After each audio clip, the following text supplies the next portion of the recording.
So, good morning. Good morning. I am so grateful for the opportunity to talk with you and learn more about your experiences and how you engage with disability justice. I know that you are busy and you have been in the field for a while. So, I'd love to just start with sharing your name, your pronouns, and then a little bit about yourself. Okay, thanks for having me. My name, Billy Sanders. Pronouns, depends who you're talking to. Okay. Okay. He, him, his.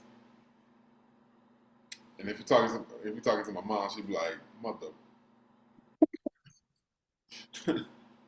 I always drive her crazy, so she has unique pronouns just for me.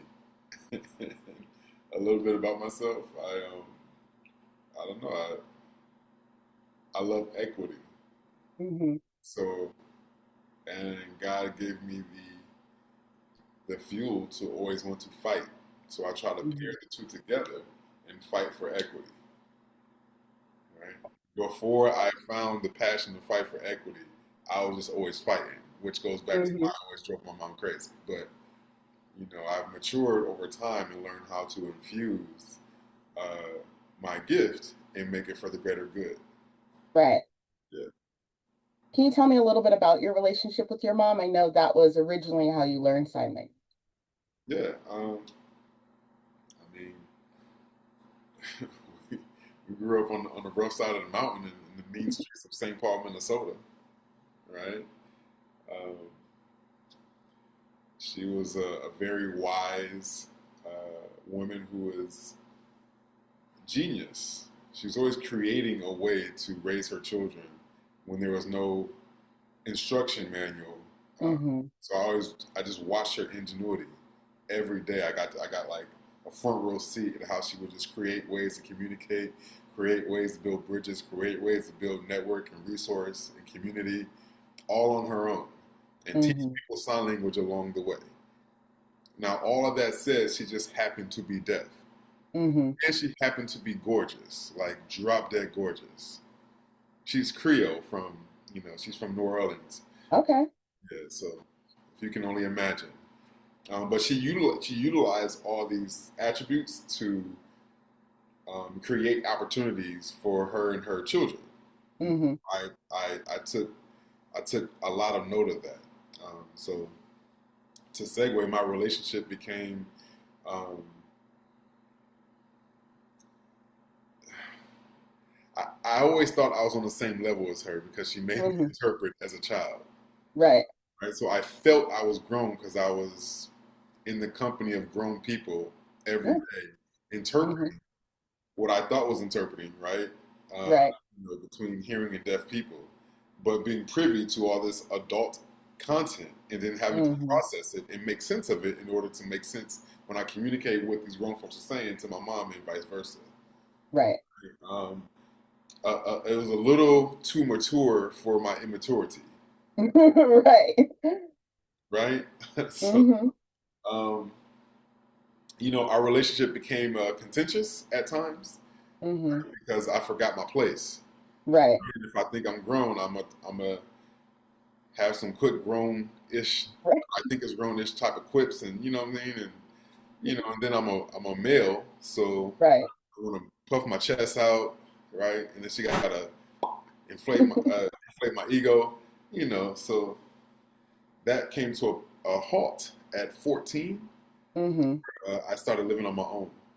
I've been Okay. independent since 14, totally. So uh, she raised me enough to, again, these skills that I had on being on the front street of watching her ingenuity Right. to survive out here in these mean streets. And then we Mm-hmm. actually end up having a better relationship, not being like right up under each other.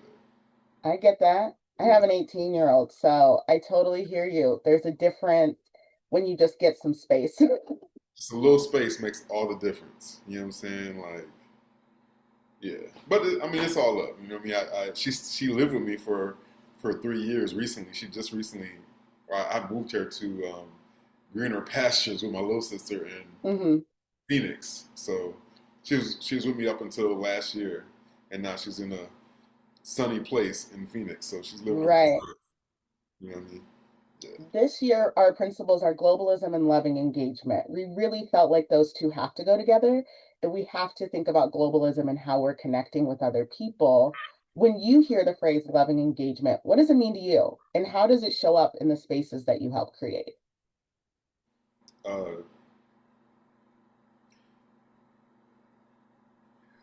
Dr. Cornel West said, "You cannot lead your people unless you love your people." Mm, Right? Um, and I never forgot that. He said that umpteen years ago, when I was at FAMU. He came as a speaker, right. right? And I came to debate with him for many things that he published in his books. But he said that one thing he said, I never, ever, ever forgot that. Because I Mm-hmm. tied that back into my mom and her, what I thought was her solo fight, because I wasn't in the field, I wasn't serving, I wasn't active, I wasn't engaged as a small child. So I just thought my mom was one of one. She was just the only soldier out here fighting for equity, fighting for rights, fighting for deaf access, because that's all I seen, right? Right. But I understood that she was passionate about the deaf Deborah. Her name is Deborah. The deaf Deborah Mm-hmm. coming up behind her. Mm-hmm. She didn't want the little deaf Deborah to go through the same thing that she did. Right. So she didn't just want access for her. She wanted to make sure that there was going to be access next time anybody come around behind her, and that Mm-hmm. is a, a type of love that is unconditional. Meaning, Right. as a trailblazer, you people forget the blaze. Mm-hmm. People forget the blaze, but honor the trail, right? So Right. she's tough enough to like persevere through the blaze. Mm-hmm. That we have a better trail, Right. Right. right? And so that is what I see. The love component, Right. because then you understand your why, and your why Mm-hmm. kind of gauges just how much you're going to be involved in this thing we call equity, access, inclusion, Mm-hmm. rights. It has to start with a love component. Yeah. Yeah. Love that focus on it's not just those around me. I think it's very common in the Black community that we do think for next generations. We don't think solely in our place and in our time. And what does that look like in the spaces you create? How do you help the next generation? It's a great question.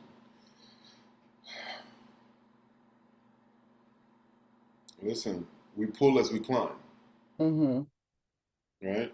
Um, in my current work as an American Sign Language interpreter, there are several young black men who are interpreting, and there are Mm-hmm. several more who aspire to be what we are today, Right. right? But I pull on the wisdom of those who came before me who are still here. Mm-hmm. You know what I mean?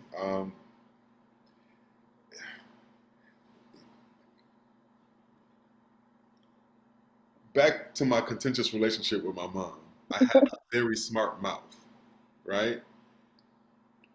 But I also had the gift of gab. I had this game, right? I had game. I did not know that game was a gift that I could utilize today.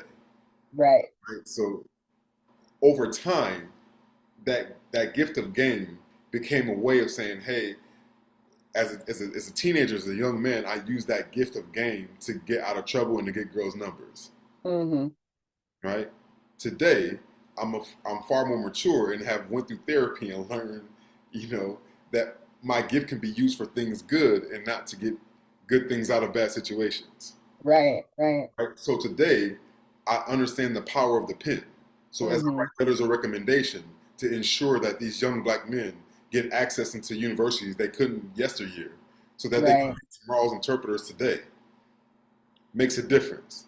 That these young black men get the scholarships that they need, or to get access to other opportunities that I've been privy to, Mm-hmm. is how I'm pulling up while I'm climbing up, right? Because we need more soldiers in the field. Right. Right. I And don't know. that's a great mindset. Yeah. Because I think oftentimes, sometimes, like you were saying with your mom, especially as a child, you think you're only one. And sometimes it feels like you're the only one. And so being able to have other people that are coming up in the field and who you can connect to and support is so important in equity and access across justice issues. One of the things often people talk about is ableism. Within our principle of disability justice, we name that we want to be mindful and push back against ableism. What does that look like? What have you witnessed or maybe even experienced? And then how did you respond? How did that shape how you navigate around doing the work that you do, being in the communities you are?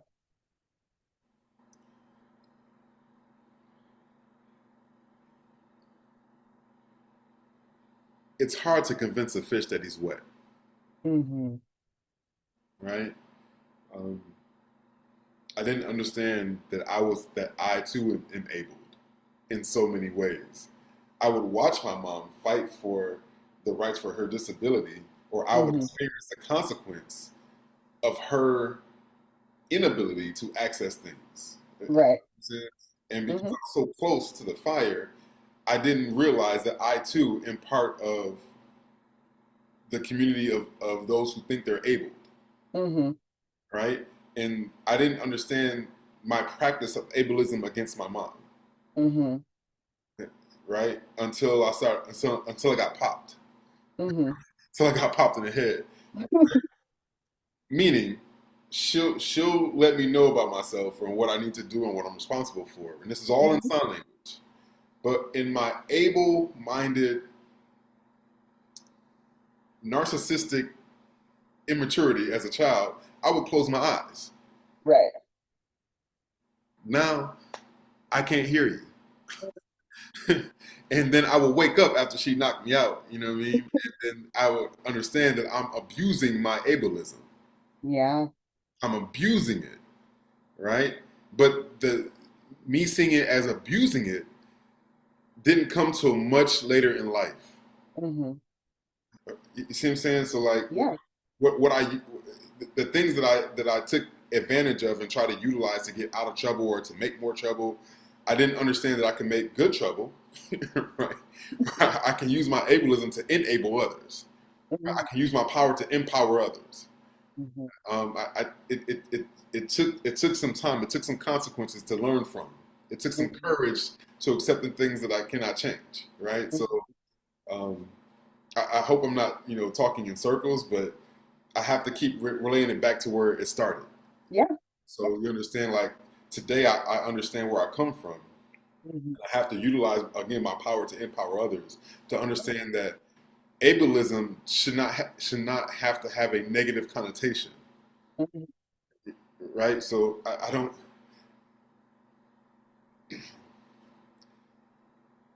I want my mom to be proud of me today, Mm-hmm. right? That I can use my ableism to empower others and say, hey, we have to use what you got. If you don't use what you got, then we're disempowering the people around us by not Mm-hmm. allowing the ability of our ableism to take right to take control of this narrative of Right. yeah what can we do to make this community a real community, Mm-hmm. right? I just yeah I don't want to go off on I don't want to go off on a You're tangent. good. You're good. We What I'm grew up on hearing the is front lines of this, right? what I'm hearing is it's about mindfulness of the actions that you're taking and sometimes, hindsight is 2020. So it's looking back and recognizing and then figuring out what do we do with that? How do we continue to build forward? What do you wish more people understood about the experience of Black people, specifically in the deaf and hard of hearing community? That's a loaded question. So There's a lot to it. There's a lot to it. I know. so look, I'll preface that the answer by saying I don't speak for any black disabled person. Mm-hmm. I mean, I reference my mom a lot, but I don't speak for her, nor do I speak for her experience. I Mm-hmm. speak for my experience, you know, with living, having grown up with her until I was 14. Right. But, um, I can speak about the plight that I've committed myself to, Mm-hmm. which is that of language justice, Mm-hmm. right? And that is my lane for equity and access for Black deaf people here, near, and worldwide. Mm-hmm. right? And that's me recognizing my ableism and Mm-hmm. using that to the greater good. Right. I'll never truly understand, the plight or the life of a black deaf person and Mm-hmm. yeah, right, like what they truly go through. So I can't speak to that. I can see it, but I know what I can do, right? Mm-hmm. I know what I can do, and I know if I don't do anything, I'm also part of the same problem, Yeah.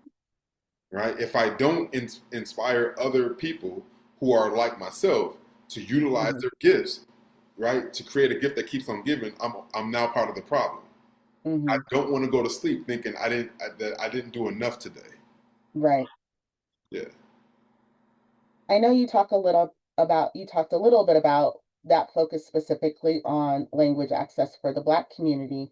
Do you see a difference in interpretation opportunities and connections within the Black community versus in the broader interpretation community? absolutely, because we got us. Okay, absolutely.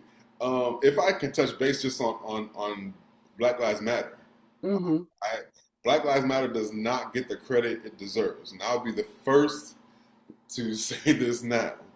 Um, it was the grassroots movement led by Black Lives Matter during COVID. Mm-hmm.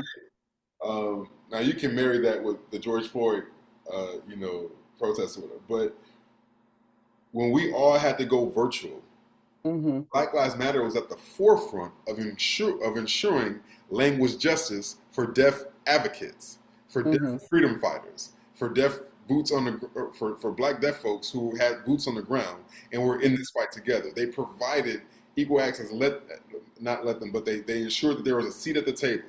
They ensured that there Mm-hmm. was interpretation on any and everything virtual. That Mm-hmm. is not required by the Americans with Disabilities Act. That's Black Mm-hmm. Lives Matter taking its platform and saying, hey, we're going to go above what the law requires us to provide minimally, Mm-hmm. right? And make sure that we are all have access at this table, that we all get Mm-hmm. to fight this thing together. And that I was so proud to be a part of. So when you asked me to come through today, I have no qualms because my I I see the heart of Black Lives Matter, right? I love that. Yeah, There's two things I heard in what you said. One is the reality that we have laws, we have rules, we have guidelines, and there's so much more that we can do and that we should be doing. I absolutely. would, if you can share a little bit more about what do you think are the responsibilities of individuals and institutions in ensuring Black Lives Matter, specifically at school? And then when we add in that disability justice piece, what should people be responsible for? Me, as how I'm doing things, like you said, when I'm creating events online, but then institutions. It's a great question. Um, Specifically as it relates to Black deaf students, Mm-hmm. in our system, we need to take personal accountability for providing access. We need to Mm-hmm. take personal accountability for providing equity. Equity, not just providing an interpreter for a deaf person to hear what you have to say, but Mm-hmm. allowing the equity that they too have something to say. Right. Right? They too have somewhere who they too want to serve. Mm-hmm. In education, we still are in draconian times where in today's time, the average deaf graduate is not reading past a sixth grade level. Mm-hmm. That is not that does not speak to the academic acuity of any deaf person. That speaks to a system that is broken. Mm-hmm. Right? Our system is fragmented in a way where it provides just enough space where Black Lives Matter can infuse itself into the education system. That was Right. not possible 20 plus years ago, Mm-hmm. but it is today. So when we have that sliver of opportunity, right? Then we have to take it upon ourselves to be the example of what providing access and equity and inclusion really looks like. Mm-hmm. And with that, we can provide excellent interpretation. We can provide the best interpreters. We can make sure that we're going through the registry of interpreters for the deaf to ensure that people are credentialed or to ensure that people are who they say they are, so that we Mm-hmm. don't have any viral moments where we have fake interpreters, Right. right? Mm-hmm. Right? And for Black Lives Matter to not be a part of that fight long before for Black Lives Matter to like jump in and make sure that you're at the forefront of language justice and not have a viral moment speaks to the integrity Mm-hmm. of every organizer within Black Lives Matter to go through the process to ensure that we have the proper interpreters, that we Mm-hmm. have the best fit interpreters, right? Mm-hmm. That everybody gets the message faithfully rendered to them as intended. Mm-hmm. It's so simple, but it makes so much impact, Yeah. right? We need the best interpreters for the best students so that they can get the Mm-hmm. best education. If not, Mm-hmm. we now are contributing to this pipeline, right? The school to prison pipeline because they're not reading at a better level, in part because Right. we don't have the proper interpretation, Mm-hmm. right? So I got to do my part to show up, and you got to do your part to show up, so that we can show up for the little Billy, right, and the little Sam coming up behind us. Right. Right. Yeah. So we have a principle that names disability justice. I'm going to read it to you. It says specifically, we are committed to acknowledging and addressing how we further society's othering of people with disabilities. We co-create in which ableism is confronted, and we embed the 10 principles of disability justice advocates into our work. We actively dream and collaborate to create. That's what we're going for. And it connects us back to the 10 principles of disability advocates. I think it's important that we speak for ourselves always, that we're listening to those people who have particular experiences. And there's a few pieces of those 10 principles I wanted to name. So I wanted to name intersectionality, recognizing wholeness, and anti-capitalist politics. In your work, I see those ideas, but I'd love for you to share more about your perspective on how intersectionality, wholeness, and anti-capitalist politics fit within the work that you do. It's a loaded question. I'll try to be as succinct as possible. You take the pieces you want, right? Okay.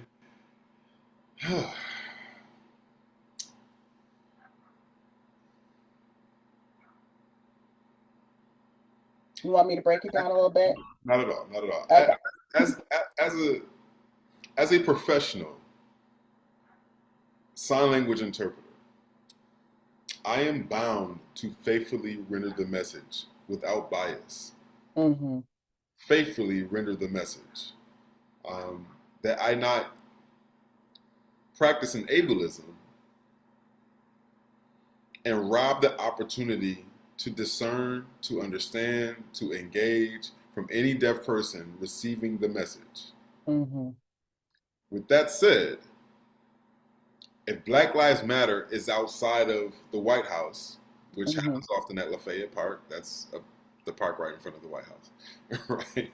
And Black Lives Matter is leading a rally, a protest, a training, or anything of the sort against Trump and his Mm-hmm. policies in Lafayette Park, I'm right there interpreting. Mm-hmm. The next day, you'll see me standing next to Trump interpreting a press conference Mm-hmm. because I'm an interpreter, Right. right? Now, personally, I have my own biases. I have my own views. I have exactly I have what I stand on, right? So Mm-hmm. I probably would never interpret for Trump for free. Right. Not as a profession, right? But I show a lot of love to Black Lives Matter, so that kind of tells you what time it is. Nevertheless, I have to show up professionally because my mom needs to understand her role and her right. Mm-hmm. She needs to be able to understand clearly what Trump is saying, not Mm-hmm. what I think he's saying. Right. Right? She has the. I don't want to rob her of the right to speak up, and then I'll interpret that. Right. Right? I don't want to rob her of the fact that she too can be engaged should she stand against Trumpism or the policies of such and wants to be at Lafayette Park Mm-hmm. and be fully engaged. My job as an interpreter is to be able to differentiate fact from fiction and Mm. simplify the complex. Right? So for every component you mentioned, right, I can professionally with class navigate right? Navigate through any component of what this capitalism and anti-capitalism thing really is or looks like and should be for the average person who wants to step up and have something to say or wants to step up and know what's being said, Mm-hmm. right? And so I try to stay in my lane, right? Because we need more people like me, like we need more people like you. As long as I Mm-hmm. stay in my lane, then you can stay in your lane, and then Right. we can create more lanes for those who want to fight against, Mm-hmm. fight against fascism, fight against Mm-hmm. capitalism, in a way where they feel seen, where they feel respected, where they feel heard, where they feel engaged, right? Now, whether that's in the education system or that's for grown adults, Mm-hmm. we have to take responsibility with our role and our right to be that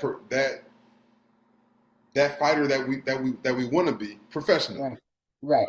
professionally, right? Right. So I may show up in a suit, but I'm a warrior up under here, Mm-hmm. Mm-hmm. right? And so there's that.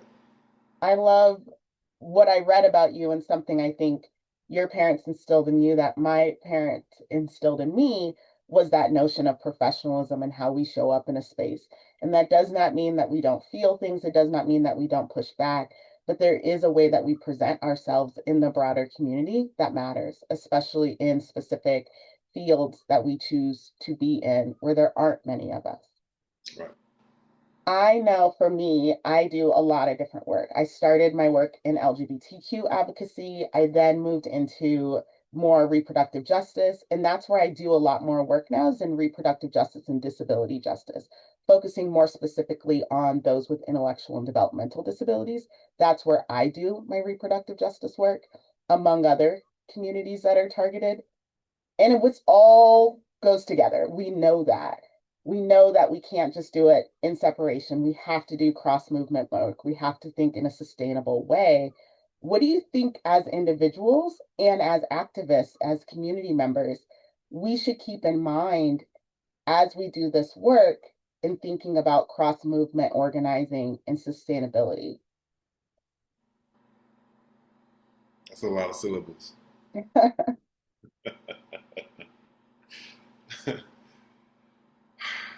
um, Activism is not a monolith. Hmm. It just isn't, right? We need people on the front lines. We need people outside. We need people inside. We need scholars, right? We need reporters. We need teachers, right? That's why there's a whole education component of Black Lives Matter. That's not in the Hmm. streets. That's in the schools. That's Right. systematically fighting the system within the system. Hmm. So like, we need all of us. What I love is the ritual, if I may call it, the ritual of acknowledgement before any Black Lives Matter event, training or otherwise, begins. The Hmm. ritual of calling out everything that we stand for that is inclusive, Hmm. right? To reinforce that again, activists are not, and activism is not a monolith, right? Right. Right. We're all intertwined with very unique things that we are all fighting for, Hmm. which overlaps and sometimes is very separate yet together, Yeah.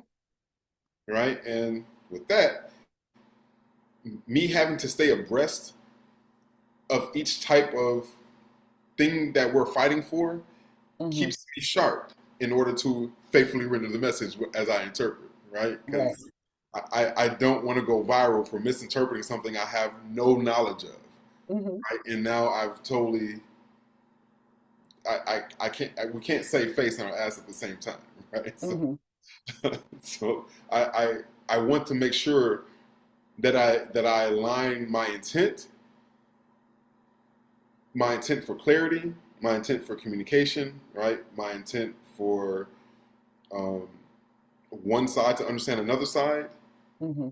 while still understanding, in fact, that we are all uniquely separate. That everyone that's coming to the front line is not fighting the same fight, Hmm. right? And it takes a little research on my end for me to remain the professional that I am, Hmm. right? So and for me to remain the professional, I really can't speak to anyone's particular plight. Right. It's for me to understand and it's for me to relay the message faithfully rather than Hmm. insert my passionate opinion. I love that idea of a passionate opinion. I definitely think that's how we do this work, right? We don't just do it in a neutral way. And there's a way that you must do it to make sure that we're being intentional with what we're relaying. So if we actually believed and implemented disability justice, how would our schools look different, feel different, function different? And then how would that go into our community? That's a question better asked to our disabled activists, Hmm. right? But I'll answer the question from my limited perspective Hmm. and experience. Can I pause for a second? Absolutely. Because something that you brought up to me was access, right? And so when I think about disability justice, I'm not just thinking about individuals, I'm thinking about their access to education. So you brought up the references you're writing. So that for me was a big piece of connection of how do we do it in our schools? But that's how I heard it. I would love you to be honest. And what does that mean? How our schools look because we believe in disability justice, because we function in a way that honors it. I I hope my hope is that the system individually, because when we talk about a school system, there's again the school system in and of itself is not a monolith, right? So you Mm-hmm. have the private school sector, you have the public school sector, you have the charter school sector, right? Mm-hmm. So then you have city, you have county, you have states, you have right. Right. It's convoluted. It's a beauty of convolution. Nevertheless, um, I I hope that the system takes a page out of Black Lives Matter book and fights for disability inclusion and equity on the onset, meaning Mm-hmm. we have pre-budgeted this. This exists in the budget. We this is not disability is usually looked at is usually an afterthought, which is why it's Mm-hmm. hard to get accessibility. It's hard Mm-hmm. to get the things that any accommodation that anybody needs because Yeah. it's not thought of in the planning. It's not thought of in the onset. We don't have those who are of the community at the table. But Mm-hmm. Black Lives Matter does have disability advocates and activists at the table. Is Mm-hmm. actively budgeting moving it moving forward. There's always a budget for interpreters. There's always a budget for there's always a budget to make sure wherever we're hosting something has ramps. There's always a budget to like and I'm just naming a couple things, but it's being intentional about being inclusive from the beginning, Right. right? And that is how we see the ripple effect of seeing what the result of equity looks like when we're Mm-hmm. intentional about how we're planning and including those who need to be at the table in the planning phase, right? Right. So yeah, you're not calling me at the last minute. Like I'm booked months in advance, Mm-hmm. right? And so that's what that's like a long term effect of what I want to see, that I can go into any school and every person who is deemed disabled Mm-hmm. feels like they're on par with anybody else, Right. right? Their accessibility, their equity, their engagement, right? It looks Mm-hmm. seamless, right? Mm-hmm. But that's us fighting for that up front and us living out the example that we want to see. Mm-hmm. Thank you. Thank you. I recognize really it's the pre-planning. That's what I hear. It's not waiting for someone to ask, but doing it and offering it because it should be there. All right, last question. So you named a lot of things that we should be thinking about and doing. If you were to just nail down one, what is something that either students, educators, community members, as a group, they're going to be watching this video. What's a shift in our mindset or practice that we could begin right now that moves us towards that justice that's rooted in care?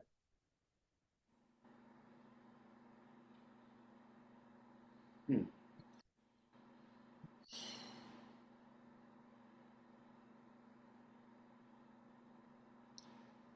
Frederick Douglass said to a young man who walked miles to his doorstep, Mm-hmm. asked him a question similar to what you're asking me. And his response was agitate, agitate, agitate. For any one of us to agitate means we are taking personal accountability and responsibility, which is driven by love to fight for the thing we believe in. If we wait for someone else to do it, it will never be done. If we look at someone else doing it, it also will never be done. Right? If we're in it, but just only choose to be in it and not drive it, nothing will ever be done. We control what the narrative is going to be, Mm-hmm. right? Because who wants the history written for us?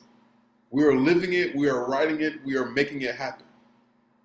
Agitate, agitate, agitate, and be the change that you want to see. Thank you. Thank you. I appreciate your time, your wisdom, and your experiences that you shared, not just from your perspective, but your community as doing interpretation, as being in a family with a person with disabilities, and just recognizing that it really is going to take all of us to get to the other side. Thank you so much. You're so kind.